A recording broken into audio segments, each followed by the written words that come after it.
Good evening and happy Monday. Let's go ahead and talk about our forecast for our work week. So we are going to be tracking air quality. We do have these north and northwesterly winds drawing in some smoke and could be reducing our air quality down to moderate, maybe even unhealthy for sensitive groups. But we're a couple days away from summer, and tomorrow and these next few days we should be seeing some sunnier skies, beautiful temperatures, and again perfect conditions, a little bit of a taste of summer before the first official day starts on Thursday. So keep in mind some watches, warnings, and advisories issued by the National Weather Service. This wind advisory in effect from the north and northwesterly winds anywhere from 20 to 30 miles an hour. Gusts could be upwards of 50 miles an hour. So keep in mind here, not only do we have that wind advisory, but a high wind warning goes into effect as well. So these both continue until 3 o'clock in the morning tomorrow, but we do have some areas in higher terrain near the Santa Ynez Mountains, Ventura County Mountains, and even for the Gaviota Coast, possibility of those gusts upwards of 60 miles an hour. So potentially damaging winds there. If you have any outdoor patio furniture, you'll want to move it inside.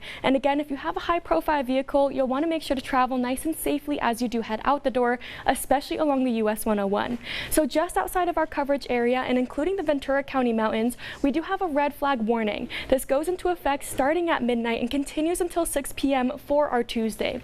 We have the possibility of these relative humidity values to plummet anywhere to 5 to even 25%. So very hot and dry air. We have those very strong and potentially damaging winds there as well. And again, we have the possibility for fires to spark up and to spread rapidly. So you'll want to make sure to practice fire safety as you do head out the door. And speaking of fires, we do have the post fire here. This is just outside of our coverage area. So we have the possibility of that smoke wafting into our area and again, reducing visibility or reducing air quality as we head on into our Tuesday. So take a look here at, of course, our smoke tracker here. You can actually see how a little bit of the smoke looks to be moving along the south-facing beaches here. Again, I think it's early in the morning Tuesday. We have the possibility of some reduced air quality here in Santa Barbara, maybe even for these areas over near Goleta as well. So that'll be something to keep in mind, but winds will also be a main topic of discussion. So we have those advisory level winds again, 6 p.m. this evening. You can see how Santa Barbara is sitting at 20 miles an hour sustained. Of course, all eyes will be on Gaviota.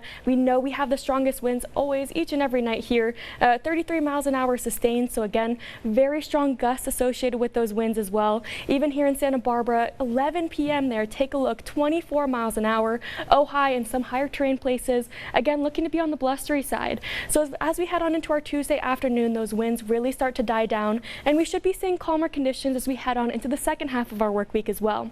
So take a look at tomorrow. I think these winds will really help clear out the marine layer, so we should be seeing some sunnier skies. If you're headed out the door, you might even want to grab some sunscreen. The UV index looking to be pretty high, but take a look at temperatures again back up into the 60s, 70s, and even into the 80s for some of the interior places. So a little bit of a taste of summer as you do head out the door, and you can see not a bad day to head to the beach. Avila Beach hitting 71 degrees, Morro Bay up to 67, a pretty toasty 90 degrees there up in Paso. Ventura County, maybe a little bit of smoke and haze in the air. That'll be something to keep in mind there, but look at temperatures back into the 70s. We'll near 80 degrees there in El Rio. Have a good day.